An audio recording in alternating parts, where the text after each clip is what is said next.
Hello, everyone. Good afternoon.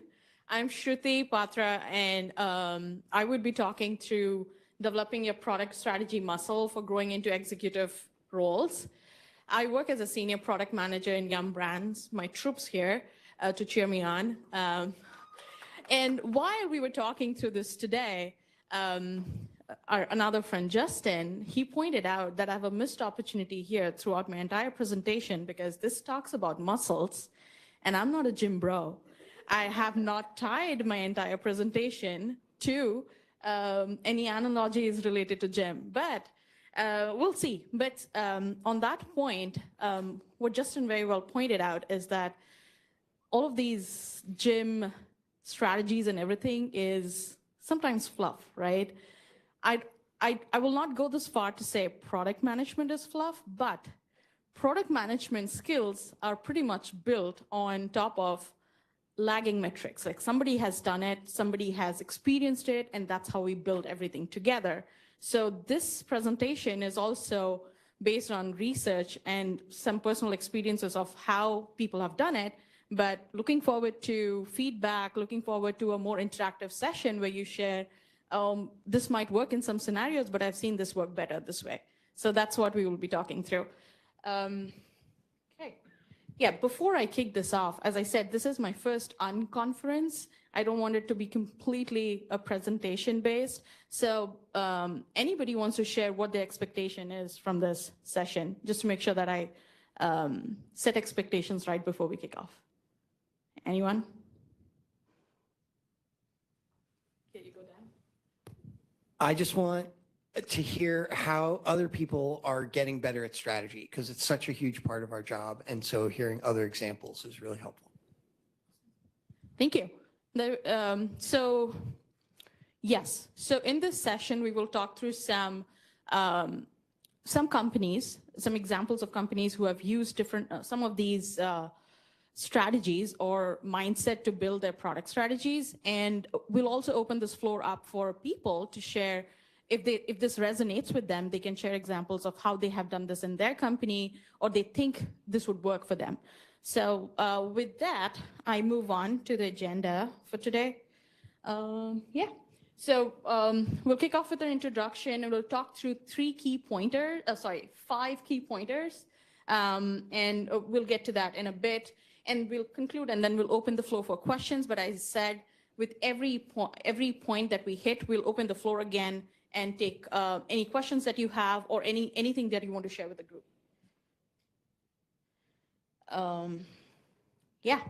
So let's kick this off. So in our day-to-day as product managers, we tend to be so engrossed in our product delivery, product implementation, tied to our OKRs, key results, which is tweaking two or three at max key metrics, and we keep tweaking them, identifying new solutions, thinking of new avenues to grow that product, like conversion rate, revenue, or whatever that is, that we sometimes forget to broaden our lenses and think beyond what is there that would help us grow our product further. And that's where strategy comes into the picture. Well, I'm not saying that what we are doing right now is not valuable, but that is where most of the product management people are right now. And I'm pretty sure it would have crossed your mind, somebody in this room, it would have crossed your mind is that, this thought would have crossed your mind is that, is this enough for me to stand out? Is this enough for me to grow into a product leadership position? And that's where, as I said, product strategy comes in. And as noted in our keynote speech today, strategy comes with practice. With some key guidelines that the PMs can internalize, we can build the skills. In today's discussion, we'll touch upon these 5 skills that you would need to build, hone, and show to your leaders to get noticed and to show them that you're ready for the next position. The first one is your company's vision or your product's vision and product goals. Focus where it matters. Vision statement is generally aspirational and it points to the long-term goals of your product. We'll briefly touch upon how to build a product vision in this session, very briefly. Before you embark on a journey of building your vision statement, it's very important for you to know what your company's goal, your strategies are, what your company will never get into. That's also very important for you to know. What are the key drivers of your company? I'll just give 3 minutes on the clock for people to pull out their notebooks and write down their own vision statement for the product, if you have not already done that. And then we'll open the floor for someone to share what they have. And if they've already done it, then share how did they build it. Yeah, we'll start now.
Okay, 3 minutes up. And as I shared before, this is just reiterating the points. We need to think about the users, the market your product's targeting. What are your long-term goals? What are these aspirational goals again? These are not tactical, these are aspirational goals. And what's your company's vision or mission? And you tie it to the vision statement. So we'll open this floor up for anyone who wants to share their vision statement and how did they arrive at that? Anybody? Any takers? Awesome. I'm gonna learn some stuff today. All right. Good afternoon, good morning, everyone. My name is Tori Fisher. I work for Chamberlain Group. However, this vision statement was when I worked at McDonald's. And the way I created this, I used a template that helped me define my users, how my product would be differentiated from my competitors in the market, and then just kind of like a future state of things. So I'm going to read it to you. The feedback that I received from the product team at that time was that it was too long. So I'll try to paraphrase as best as I can. There's no proprietary information in here, so I shouldn't get in trouble for sharing this, but I will do that right now. Okay. So just to give folks an idea, I was a product manager and my product was, I call it the menu domain. So the systems that enable the back end that support the customer facing menu channels, menu systems. Okay. For the customers who require access, consistent and reliable nutrition information, no matter which device they use, the Unified Menu Project is an integrated system that allows information to be processed in one place. Unlike the system we have today, Where there's a chance of manual errors and inconsistencies, this product will ensure the McDonald's brand has a trusted and transparent mechanism to make nutrition information available to our customers in any part of their purchase journey. So I'm definitely open to feedback, but I'm going to give it back to you. Well, thank you. Thank you for sharing that. That's a great example of a vision statement. And some of the things that you can always do that you've already done is make it inspirational, something that people would aspire to, something that would rally them, and also keep space open for it to grow in the future. You should not bound yourself. Like if I don't have it off the top of my head, but if you remember how Google or Airbnb have defined their vision statement, it's pretty open. It's more like taking over the world kind of a thing. So it's like everything is out there for you, so don't limit yourself. So, but thank you, Tori, for sharing. But you may ask, why is this first guideline so important for building your product strategy muscle? Because every organization is different. It differs based on where your product is in its product's journey. For example, if your product is in the product maturity phase of your product life cycle, more or less your leaders are looking for a leader to come in with a skill set that's important to make sure that the product stays in as a retains the market space that it already has, and also finds different avenues to grow that product. Or if your product is in the product growth phase, then you're looking for leaders who can identify different growth levers and make the product grow as fast as it can. So it's very important that you understand where your product is, what your org's looking for, and limited by the bounds of a vision statement. So that's about vision and org goals. And the next step, as any product leader would do, is become an evangelist of your vision statement, empowering your teams, becoming that leader who comes into each of these conversations, decision-making rooms, and becomes that person who brings in the strategy, the vision statement at every point in time, saying, is this what we are aspiring towards? Every action that we're taking, is it going towards the vision that we have set up for our product? So becoming that person who empowers the team, as Marty Kagan has said, the product principles complement the product vision by speaking to the nature of the product that your organization believes it needs to produce. So it's a top-down approach of building your vision, then bringing it into every conversation, bringing your team along so that they understand the why behind everything that they are building, even when you're not in the room. And that's how you build empowered teams. That's how you scale. And that's very important for a product person who's looking to become a product leader at scale.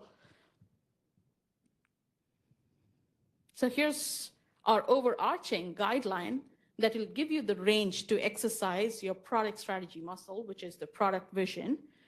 We'll see how the rest of them tie to it. Second one is data-backed decisions. Now, why data? My Hollywood experience is pretty recent. I come from India, but I've seen that gut instinct or, guts has been romanticized to an extent where people say, well, this is my gut instinct, so we should do this. People tend to fly blind. But if you do that, you are not leveraging one of the key aspects that will help your product grow, which is data. I'm not saying instincts are not important, it's pretty important, but if you're not looking into data to move your product forward, you're missing out. We'll be looking at data from the perspective of building product strategy. I'm assuming you're already using data to build or grow your product right now. Implement it, keep tweaking those key metrics day in and day out, your monthly key results, quarterly key results, and making sure your product gets better. But we need to bring it one level up and broaden that horizon. For a product person to grow into a product leadership position, you also need to expand your data lens to look to more than just the key metrics. Look at metrics that no one is looking at. Ask questions and be not limited by the key metrics that you're already tracking. find out any insights that the data is hiding. As I feel that the keynote speaker did a great job of bringing strategy, and some of my pointers would probably be redundant here, but he talked about how about dashboards. When you keep looking at dashboards here, oh, I see that, Chris. Yeah. Yeah. So he talked about dashboards. So dashboards, if you keep looking at dashboards day in and day out and look at those key metrics, conversion rate, my revenue, my average user time, you're not thinking beyond. You need to find those areas to see what else is happening out there. And we'll talk about some examples from the industry where some of the successful companies have looked beyond. We talked about why data is important, and taking the example of Netflix, which just started as a DVD company, renting out DVDs. It's probably the first technology company that started creating original content. I'm not a betting person, but I guess nobody would have betted they would be in that space. How did they get there? They have extensive data on on users, like what are you watching? How long did you watch? Which one did you forward and watch? Which one did you rewind and watch? Which do you come back and keep watching? While their key strategy at that point in time was building a personalization engine, like a recommendation engine to show you content that you're keen on watching, they took it one step ahead. I bet their dashboard would be more like, these are the genres that people are watching, so let's make sure that the user keeps finding them. That's what they were trying to tweak, but they took it one step ahead. And what did they go? They said, well, if you already know what the user is looking for, why not rebuild it? And that's how Netflix is one of the key, most of the successful companies in the industry building original content. There were already content creators like Disney. They came in later to the streaming industry. This is the other way around for Netflix. So this is how just focusing on some of those data that nobody is seeing can lead you to success.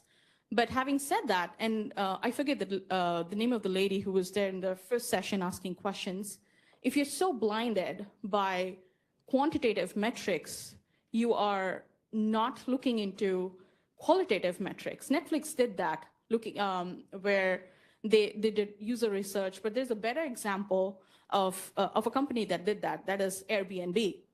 Airbnb was founded with the mission of providing affordable housing to backpackers. Nobody thought that they would get into the luxury space of providing experiences. And this is where Airbnb went out, did user studies, testimonials, they dug into the testimonials of users. And that's how they found out that there is a niche where people are looking for experiences, and hosts are looking to share these experiences with the users. They want to share their hobbies with these users, and this is how Netflix launched Airbnb experiences. So combining this quantitative and qualitative metrics generally brings out the right product strategy for you. Sometimes just focusing on that quantitative strategy has also led big companies to go for a wrong product strategy. Very common example is of Coca-Cola. Coca-Cola got a lot of quantitative, like all their data said that we should build a new Coca-Cola taste, and they called it New Coca-Cola. Well, they built it, they put it out in every market, and there was such huge backlash. And there are more companies like that which have done that, and they don't take into consideration the emotional, the user aspect, which comes from qualitative insights. So I'm going to refute everything that I said in the next slide, but we'll wait for that. So now that you know that you should be looking out, building your quantitative and qualitative data strategy, the first thing to grow into a product leader is build that data strategy roadmap for you. There's a canvas that I can share later, but most of them, what you need to look into is making sure you have the right tools. And of course, it's compliant. You need to make sure of that. And building that data strategy of what you should be measuring and continuously improving it based on your experiences, based on the small incremental changes that you're bringing into your product. Look at defining your short-term, long-term goals. Most of the companies right now I know are backed by very impressive data team. So use that data team, build your your data strategy along with them, and define and keep tweaking this. And this is how you are going to get those insights that other people are missing out, and you can stand out in front of your leaders. And one way to showcase these insights are in your QBRs or product reviews. If they don't happen in your company, create one quarterly to showcase what you're seeing. Yeah.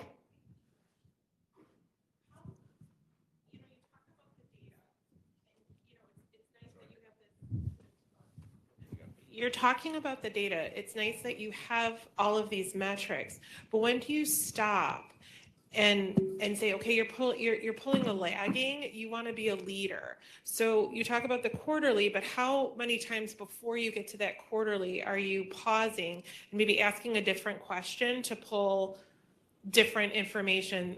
Like, how when you ask a question with data, it's the whole flavor of how you ask it, because you can ask a question and you'll get one data set, and then you'll get another and another and another. So then how do you analyze, I guess, do you have a framework for how you're analyzing which one is the one you should go for? Like, to the point that Chris brought up this morning, you have the good and the bizarre. And how are you, or what framework do you recommend or to use to kind of keep yourself in the good versus the bizarre? Yeah, that's a great question. And I think that plagues a lot of teams right now, because there is no, at least to my knowledge, there's no one framework that you can employ to build it. But this is probably a guideline, or maybe how I'll talk about how I do it. It's probably something you put in your calendar for a bi-weekly, or once in a quarter, and you say that I'm going to go look at some data which is not coming from a dashboard. Look into different data sets and evaluate them to see what else insight that I'm getting that I'm missing out from this. You can start from a quarterly basis. That's one for the products that's already ongoing. There's another way to do it for products that you're currently launching. So for products or changes or big changes that you're currently launching, you can always look to see how you're making some smaller changes and keep learning from them. I believe there was a session today on continuous discovery. I'm not sure, but then this ties into continuous discovery, where you keep launching, making smaller changes into the market, and looking at all of these insights to rework on that strategy, which feeds back as a feedback cycle into that strategy to evaluate what else should I be doing here to make sure that my strategy sticks. So yeah, so that's one way I think we should. There's no one cut and dry method to do it, but it differs from product to product for sure. Yeah. Thank you for that question. Yeah,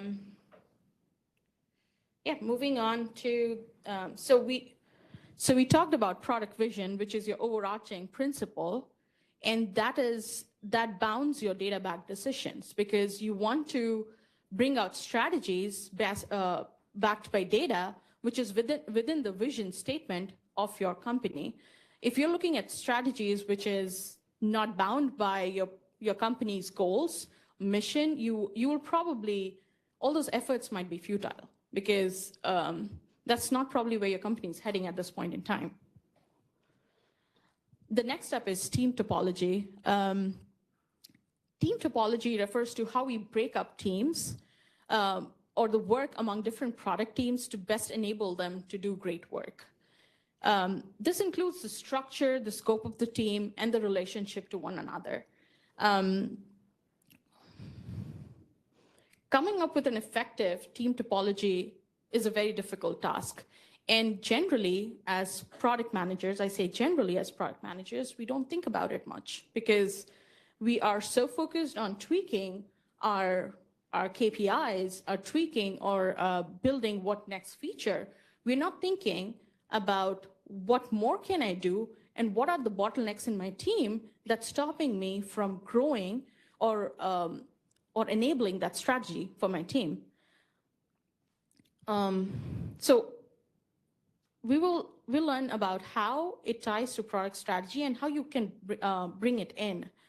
One of the very famous Conway's law is any organization that designs a system, it will produce a design whose structure is a copy of the organization's communication structure.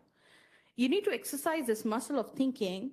Is the team structured, and what can be changed to introduce your product strategy, as this would be one of the biggest bottleneck for your team to grow. I'll just briefly share one of the popular team topologies used nowadays by Matthew Skelton and Manuel P. This is how they define it. They have 4 kinds of teams. One is stream-aligned teams. Then you have these stream-aligned teams usually are long-running teams which are responsible for the entire stack, which is front-end, back-end, the entire scale. These are outcome-driven, and they're not activity-driven, which is like focused on business analysis or testing or any of those. Then you have these enabling teams which span across, which facilitate these stream-aligned teams. And you have your platform team, which provides X as a service to these stream-aligned teams. And then sometimes there is so much cognitive load on these stream-aligned teams because they're focused on a full stack implementation that you need to bring up these complicated subsystems which work on one specific aspect and work in a collaborative mode with these stream-aligned teams. This is one way to structure your team. I'm not saying this is the only way, but this is one way in which a lot of teams are structuring their teams so that you enable your product to grow, so that when you bring in new product strategies, your team is well structured to grow and expand. So again, we have team topology sitting right under product vision. So it would still be linked to your product vision. The third one is creating complementarity. Now, this is something that I guess Harvard came up with.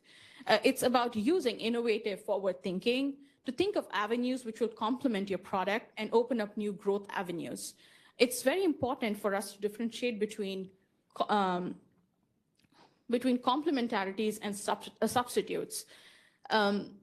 So there's a great course on business strategies and Harvard Business Review. You can take a look at that, which talks about creating complementarities and how to understand what are different growth levers that you can identify and discerning complements from substitutes. We'll look at some great examples in the industry that have used this exact product strategy to build new avenues. And as a PM, if you're looking at taking data, looking at these insights that come from your data, and also back it up with a strong team topology, you can find ways, avenues to bring out these complementarity products that can sit along with your product. One of those examples have been of Sundar Pichai, who identified the need of a browser that was never in the strategy for Google. So, and there are other great examples of Apple App Store. Apple, initially when Apple was launched, they never wanted to allow third-party applications in their system. But looking at insights and growing that, or opening up to creating complementarities, they opened it up, and now it's a multi-billion industry where they charge developers for deploying their applications in their Play Store. Similarly, Amazon Web Services, it has grown more than Amazon right now. So there are a lot of examples where if we just look into the lens of our current product and not thinking beyond of what else we can do to supplement it, we are limiting ourselves. And this is one way you can stand out in front of your leaders when you're thinking of these avenues to build new capabilities, again, backed by insights. Yep. We talked about complementarity, and none of this is possible if you do not hone your art of storytelling. Again, there is a beautiful article in Harvard HBR about storytelling. All of these skill sets, the strategic mindset that we talked about, falls flat if you are not able to communicate or inspire your stakeholders. It's difficult to get even 5 minutes of your leader's time, say 30 minutes. And if that 30 minutes you're not able to sell your vision, there's no point in creating those. I don't want to say that Sundar lacked storytelling, but there were reasons why when he first launched or when he first shared that they should build a browser, there were cost reasons or whatever reasons, Google didn't go with it. But later on, when he backed it up with data, with more, I say vision, that's when the leadership jumped in and they decided to invest in browsers. So, so what I'm trying to say here is that you need to connect to your audience emotionally rather than just sway them with facts. Sometimes you can get alignment with facts. There would be people who are sitting in this room, they go out of the room, but they forget why they aligned with you because it's facts, with numbers, with graphs. So taking time, connecting with these people, building allies with these people would help you get alignment in a room, across the room, or even in rooms where you're not there and presenting your vision. So tying it all together is your product vision, which defines the bounds of any strategy that you're taking or you're trying to build. And all of this needs this art of storytelling, or if you may say, this muscle of building the need or learn to communicate and connect emotionally with your stakeholders is how you bring it forward and grow into a product leadership position. Well, I think we finished early. Well, thank you, everyone.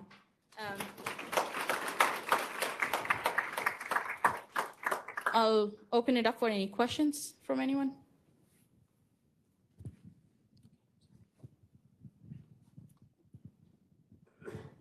Yeah, all right. Excuse me. Thank you.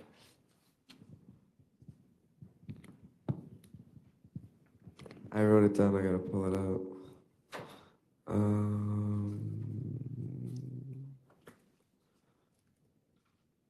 Okay, so you talked about limiting the bounds of your vision statement, but then you talked about how Uber has a very broad vision statement, like taking over the world. So, also, my name is Joseph. Nice to meet everyone. And yeah, just like, how do you balance that? You know, like, when is it good to go for the taking over the world philosophy, and when is it good to be like, let's make this chair better? Yeah, that's a great question. So to start with that vision statement, your vision statement from the get-go has to be aspirational. It should not be limiting. What I'm trying to say is that your strategies should limit to that vision statement, because if you're looking, you can look beyond your vision statement, but then it's a lot more difficult to get buy-in for something that is not aligned to your company's goals, your company's mission.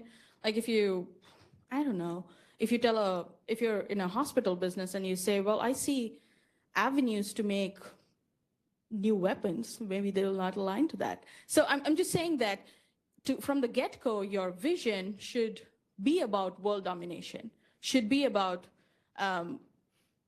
what else can you do, but then bound your strategies within that vision statement. And vision statement is not there to stay.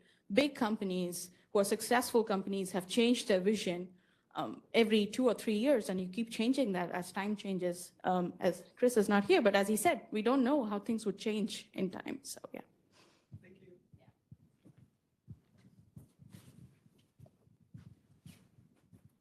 you. Any other questions? There you go. Thanks. Could you give some examples of complementarity, especially when it comes to like how do you decide what the product team should do versus a third-party partner? Thanks. Yeah, that's again a great question, and it is always tied to. Well, I guess the first step that one should be taking as a product person who is in that leadership position, is trying to exercise that strategy muscle, is look for complementarities, look for avenues for building new growth products. And once you do that, you build a strategy document behind it. You say why we should do it, what's the effort, what's the cost, what the rollout would look like, everything. I think Amazon is pretty, does this very popular product reviews where they talk about everything. And they start from, they take it backwards. They start from a newsletter or a media announcement of that product launching, and they back it from there to how you would build it. And when you're going through that exercise and you're thinking through different aspects of building that product, you will understand if this makes a viable business plan or it doesn't. Or is this something that you would be able to get to easily by making strategic alliances with different companies? So I guess once you think of it, and then you just tie it together with your strategy. Yeah, coming over.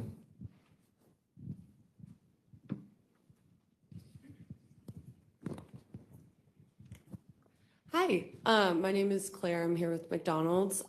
When thinking about where you are in your career today and how you've gotten to the senior level of leadership, what can you attribute the biggest thing with working in product to allowing you to be at this level? What is like the one thing that you think has helped you stand out?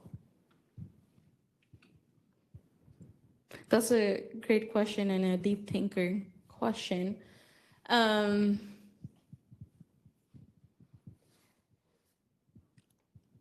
I can think of two things. One is, and I will talk about this from the perspective of being a woman.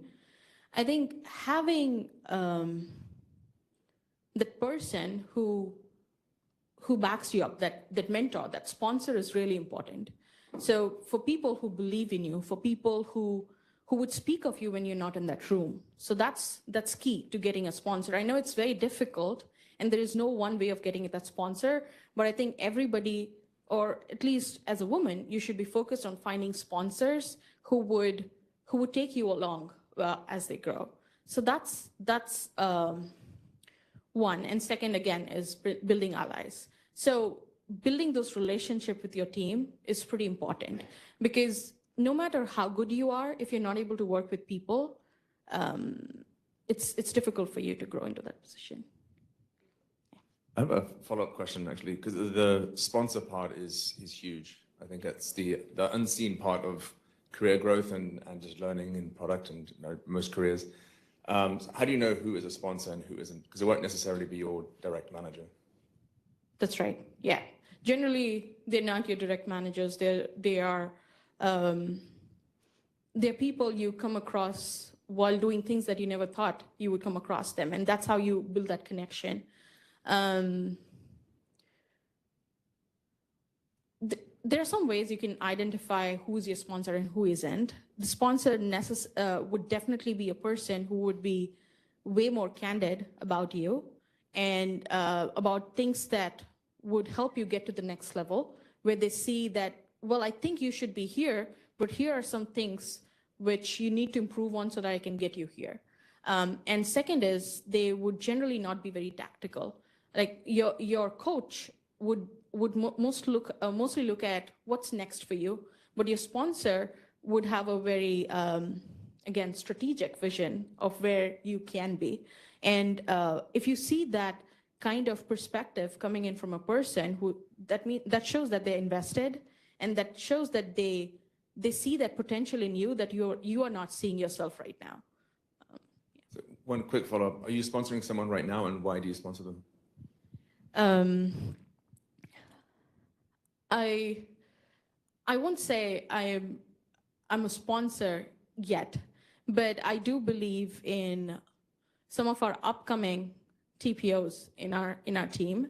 And the reason I believe in them is I've seen that spark in them of that product sense, which comes with experience, but you see that as an innate quality in someone who's probably just starting their product career. So you see that potential in them. Cool. Thank you. I'll stop asking questions now. Let someone else have a chance.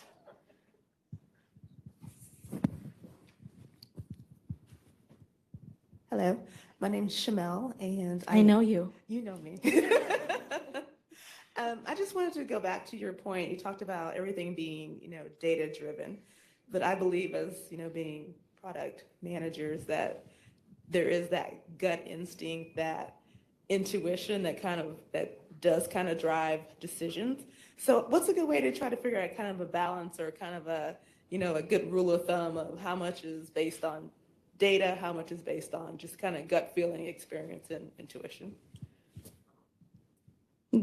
That's a great question, and I promise I didn't feed her that question. It came from her. Data-backed decisions are pretty important, but as you said, a product person should know when to pivot or to work with less data. Again, talking about what Chris already shared, you cannot wait to get every data out till you work on something. It means that you're already late. So I guess when you're starting a new product or you're bringing in new initiatives, that's where your gut instinct kicks in. Your instinct kicks in when you don't have data, you have less data, but you get that sense of, I think this is the direction where we can go. And honestly, we call it gut instinct, but it's subconsciously being powered by all those experiences that you had, all that you read, all that you know, all the products that you have seen. And I had this question from a lot of people who asked me, how do I build this product sense? And this has been a term that has been used in the industry a lot. The way you build that product sense is mostly looking at other successful products and thinking, and going through their like shareholder announcements, going through what are they doing, why are they doing, what's the revenue, and building that experience. And that is what backs your product sense. And that is what kicks in when you have less data and you start building new products. But once you do that, what is really important is that you take small steps. You take small steps, feed that feedback cycle of continuous discovery from that launch, from that rollout, about how users are adopting to it, and then and that's how your data cycle also backs in. So it's a healthy mix of data and product instinct, but it's difficult to say what should take precedence, but your product instinct would let you know when you find that data it's not lying, but it's not what you expect it to be, right? You're trying to hone in on your conversion rate, and you see some funnel drop, and you think maybe if I make the checkout experience better, there would be no funnel drop. But then you're probably thinking that your gut instinct says that this is something else. This is probably because maybe we don't have the right products, or maybe we are. I don't know. So it's just that it's a healthy mix is all I want to say. Yeah.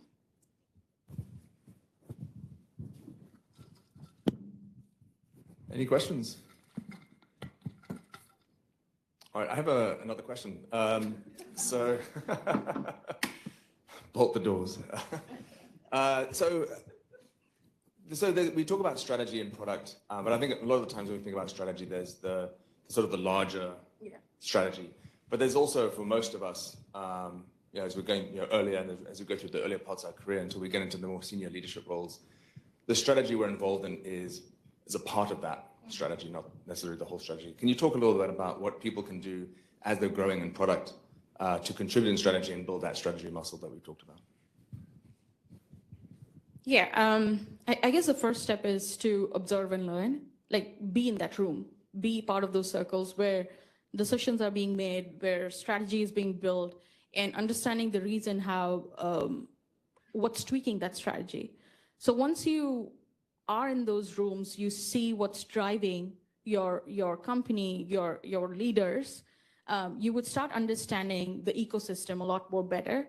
Because as you said, when we are so restricted to our product teams, we don't get the entire picture of what's the driving factor behind building this.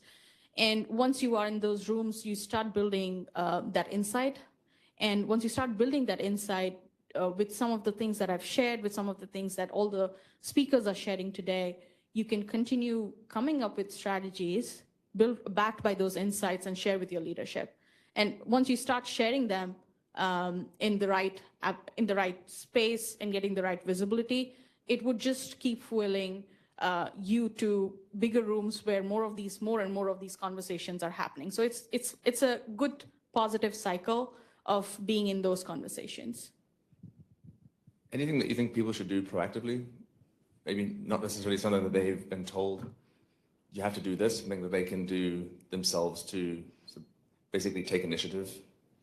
Yeah, absolutely. I strongly believe in that, where as product managers, you are just not limiting yourself to what's being told, but looking beyond and continue looking at what else can we do to make this better. And just asking the right questions too, right? Like, I forget the book that this has it, but anytime there is a top-down flow of OKRs, it's a conversation between you and your leaders about why you should be doing it. And how you back it up is making sure you're reading into the right insights from your data beyond what's already set for you, so that you can come to that negotiation table backed with data to say that I know we're trying to improve revenue or conversion rate, but maybe this is what we have seen. Do you think this falls under what we should be doing? And having that conversation. And once you ignite that spark of looking beyond, and your leaders see that potential in you, that's where I think you open doors for you. Thank you. Any other questions? Yep, a bit.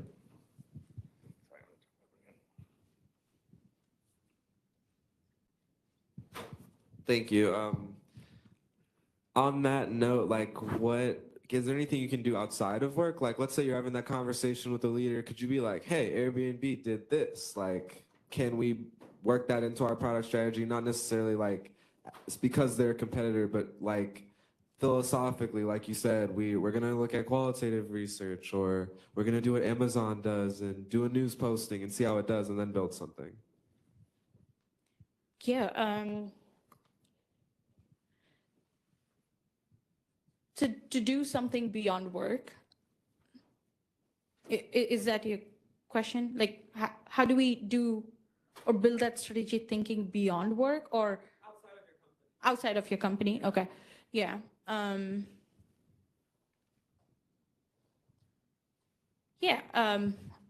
guess you can definitely exercise that muscle outside of your company by being with like-minded people. Like, as product managers, we love to talk. You give us a room, we'll talk, right? So, and thankfully, with COVID behind us, I hope so, there are doors opening right now where people are coming together and having those conversations again. And that is where I find value in these gatherings, where you share your current challenges that you're facing in your company, or you don't have to share something proprietary, but you can generally talk about how else would this company do, right? Or what else can this company do if they're stagnant in this metric, or they are not getting the user footfall that they expected to see, and then brainstorm with other people and continue building that strategic muscle.